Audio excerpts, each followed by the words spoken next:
Tamam dostlar, söz verdiğim gibi part 2'si. Şimdi başlayalım. Korner vurdu. Torreira.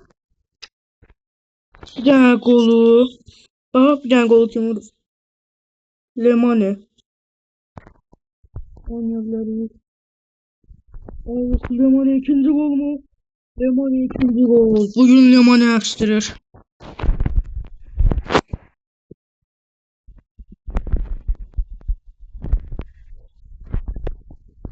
Başladı. Orada Osman. Gündoğan. Osman. Kapitan Osman.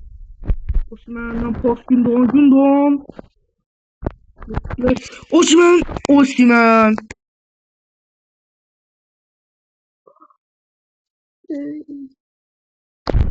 Aha. Golümüzü canlı izleyek. Ben de Osimhen falsolu. Ha. Falsolu. Osimhen gidip Osimhen. Ben kaptan Osimhen. Bir. Bası Gündoğan. Aha orada. Lemane aldı. Lemane bugün alır sana. Lemane bugün. Sen alırsan.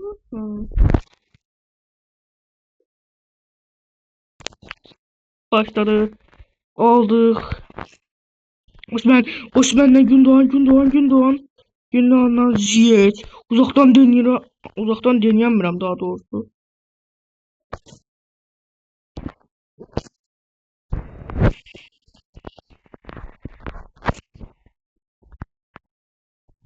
Oldu. Sonradan post. Rakipte Osimhen.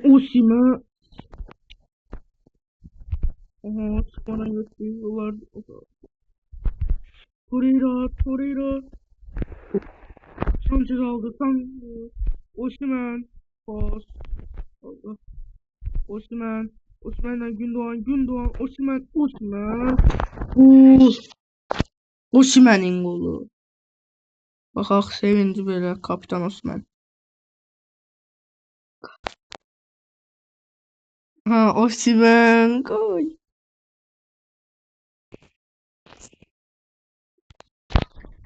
Başlıyor. Osman. Bir tane golüm var idi.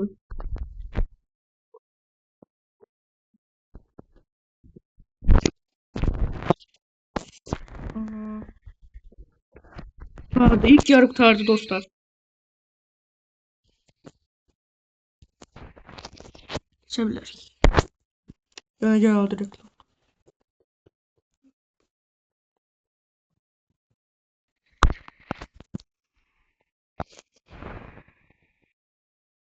Bu niye bela ayrımı yürüdü? Başlayabiliriz. Geç.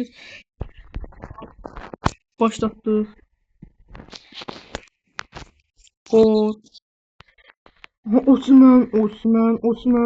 Osimhen'den gol olsa. Oy direkt.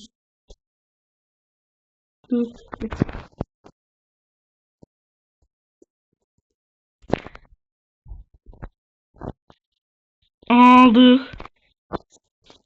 Osimhen. Oyda. Gol verebildim.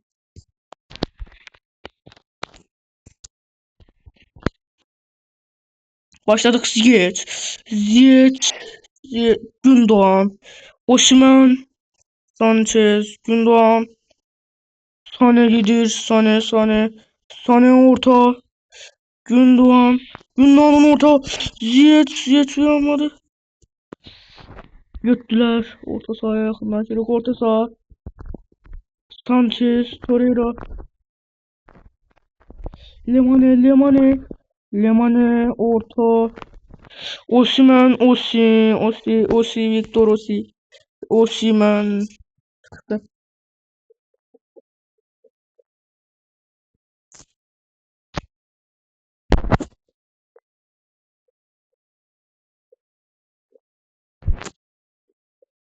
Aha, şimdi işlətdik.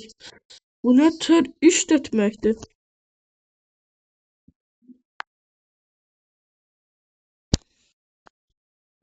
Başladılar. Pas, Osman, Sane, Sane pası Ziyech, Ziyech vurdu Leman'ı. Çok yaxşı oynadılar. Ziyech, Gündoğan, hiçbir şutumuz kapıyı tutamadılar. Tutsa belki daha iyi. Pas, şut, gol, gol.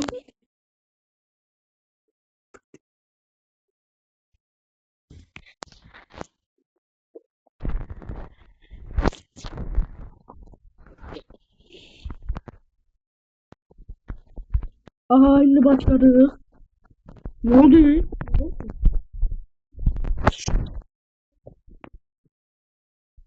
Aha, başladık.